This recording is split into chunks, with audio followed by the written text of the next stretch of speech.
파킨슨 모델주에게 새롭게 만든 도파민 신경세포를 이식하자 더 이상 빙빙 돌지 않고 행동이 정상으로 돌아온 것을 볼 수 있다. 파킨슨 질병의 경우에는 도파민 신경세포에 문제가 생겨서 그 질병이 발생하는데 줄기세포에서 만든 도파민 신경세포를 이식해 줄 수 있고, 이러한 식으로 우리 몸의 신경계 질환에 어떤 그 문제가 생겼을 때 줄기세포로부터 그 해당하는 신경세포를 만들고 이식해 줌으로써 우리가 그 세포 치료 효과를 가져올 수 있는 것이죠. 현재 파킨슨 약물로 인한 부작용이 생겼을 때 할 수 있는 최선의 방법은 뇌신부 자극술. 며칠 뒤 김 씨의 뇌신부 자극술이 실시됐다. 뇌신부 자극술은 뇌에 전극을 심은 후 전기 자극을 줌으로써 잘못된 운동신경 회로를 바로잡는 수술이다. 자, 다음 3.0 됐습니다. 오프 3.0 준비됐습니다. 우선 환자의 반응과 뇌파를 살펴 뇌신부를 자극할 위치를 잡고 전극을 심는다.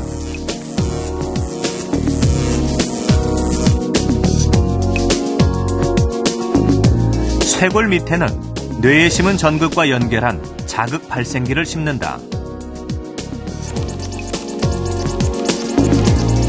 이 자극 발생기로 뇌에 일정한 자극을 보내 잘못된 운동회로의 활동을 바로잡는 것이다.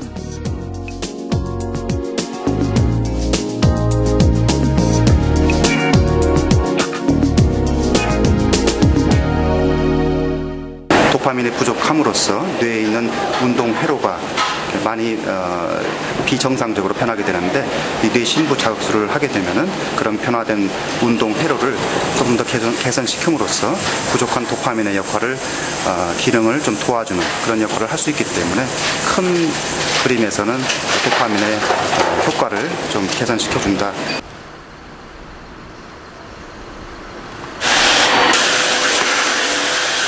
뇌신부 자극술 한 달 후 다시 만난 김 씨의 상태는 몰라보게 달라져 있었다.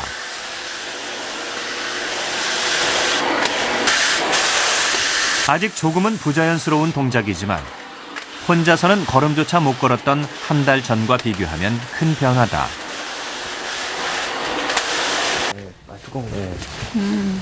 가슴에 심은 자극 발생기의 형체가 뚜렷하게 드러난다. 뻔하지? 네네. 조금. 나는 덜 나고 얘는 좀 많이 나. 이제는 몸도 차츰차츰 안 나아지겠습니까? 그래서 애들 손잡고 공원으로 산으로 온데로 다니면서 그런 식으로 한번 하고 싶습니다. 수전증이라 불리는 본태성 진전증 역시 운동신경 이상으로 나타나는 질병이다. 조금만 2mm만. 경례 한번 해보세요. 밑으로 해서. 젊은 시절부터 오른손에 떨림이 시작된 40대의 한 본태성 진전증 환자.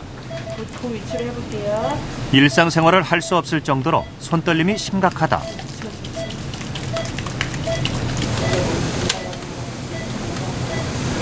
이 환자에게도 운동신경 회로를 바로잡아줄 뇌신부 자극술이 실시됐다. 뇌신부 자극술은 질병에 따라 원인이 되는 부위를 찾아 자극한다. 본태성 진저증 환자는 뇌의 시상에 전극을 심어 자극하게 된다. 0.5. 너무 놀라지 마세요. 전극 삽입 완료 후 전기 자극에 따른 변화를 알아보는 테스트가 어때요? 이어진다. 조금 약해. 아까보다 낫죠? 경례 해보세요. 밑으로 해서. 심하게 떨리던 환자의 손이 전기 스위치를 켜자 놀랍게도 떨림을 멈춘다. 좋아지신 거 느끼겠어요? 네. 오프. 그렇습니다. 온. 그렇습니다. 전기 스위치를 켤 때와 켜지 않을 때 환자의 손떨림은 극명한 대비를 보였다. 비교하게. 천천히 안에서 밖으로 천천히 그려보세요.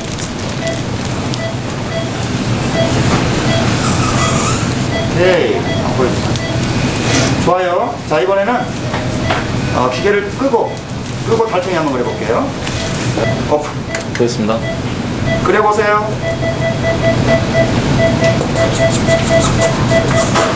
그러니까 지금 자극하는 부위는 손에서 올라오는 운동을 조절하는 그런 신경이 잘못된 것을 교정해주는 그런 시술이기 때문에 전반적으로 보면 운동을 원활하게 해주는 운동 회로를 좀 더 정상화시키는 그런 수술법이다, 이렇게 설명할 수 있겠습니다.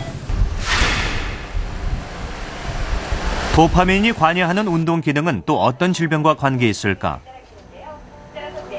올해 60살의 송재춘 씨는 10여 년이 넘게 불면증에 시달리고 있다. 원인은 밤마다 나타나는 다리 통증. 표현이 안 될 정도로 괴로운 표현이에요.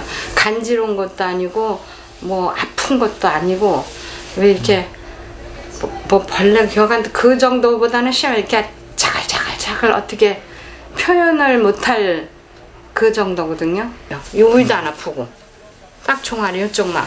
그러니까 종아리 그러면 그 통증 클리닉에서 막 이렇게 침을 주더라고요. 그럼 좀 난 것 같다가. 수면제 없이는 잠을 이루기 힘들 정도인 그녀. 수면제를 먹기 시작한 지도 벌써 2년째다.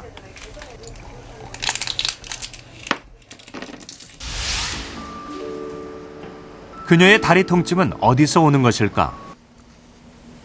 우리는 수면 다원 검사를 통해 정확한 원인을 알아보기로 했다.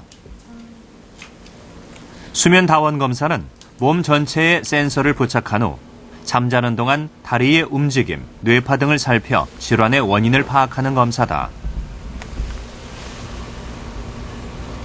진료를 이따가 보실 건데 내려가셔서 대기하고 계셨다가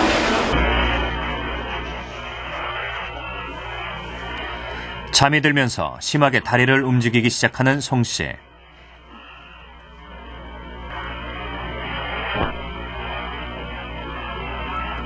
수면 다원 검사를 통해 알아낸 원인은 바로 도파민 분비 이상으로 나타나는 하지 불안 증후군.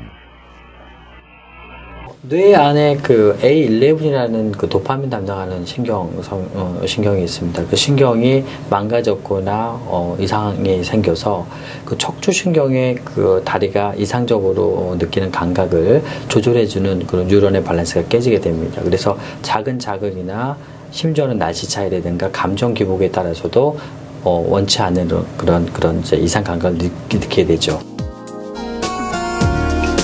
하지 불안 증후군은 유전적 원인에 의해 도파민 기능에 문제가 생기는 1차성과 철 결핍에 의해 도파민 기능이 떨어지는 2차성으로 나뉜다.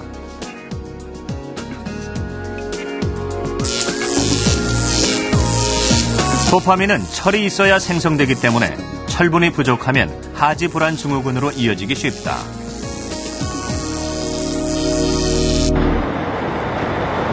그렇다면 하지 불안 증후군은 어떻게 치료할까? 얼마 전 불면증을 호소하며 병원을 찾은 신진미 씨. 병에 들어가는 건가요? 그녀의 원인 역시 하지 불안 증후군이었다. 하지만 얼마 전 약물 치료를 통해 밤마다 찾아오는 극심한 고통에서 벗어났다.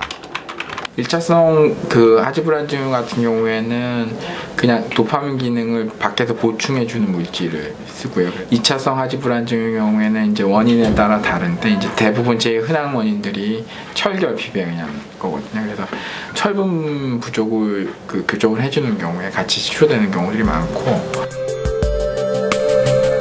신진미 씨의 하지불안 증후군 원인은 철결핍에 의한 도파민 기능 이상. 그녀는 철분을 보충해주는 약을 복용하면서 하지불안 증후군의 증세가 거의 사라졌다. 잠도 못 자고 그러니까 우울증도 오고 상당히 심했거든요. 제가 4월달 정도 우울증이 굉장히 심했는데 그러다 좀 괜찮다가 지금 이제 선생님 진료 받고 약 먹으면서는 상당히 몸이 가벼워졌죠. 살만하죠, 정말. 우리가 하는 모든 행동은 뇌의 움직임입니다. 운동 역시 근육에 끊임없이 명령을 내리는 뇌의 활동인데요. 뇌간의 흑질에서 분비되는 도파민은 운동신경에 관여합니다. 도파민 분비를 통해서 운동신경이 작동하면 손으로 자전거 핸들을 잡고 방향을 바꾸게 하며 발로 페달을 굴려서 바퀴를 움직이게 하는 것이죠. 도파민은 운동 기능뿐만 아니라 정서, 동기, 보상 등의 감정을 조절하는 기능도 하고 있는데요. 그중에 가장 중요한 것이 바로 중독입니다. 중독은 도파민 분비 증가로 인해서 뇌 구조가 변화를 일으켜 생기는 일종의 뇌 질환입니다. 즉 의지의 문제가 아닌 질병의 문제가 되는 것이죠.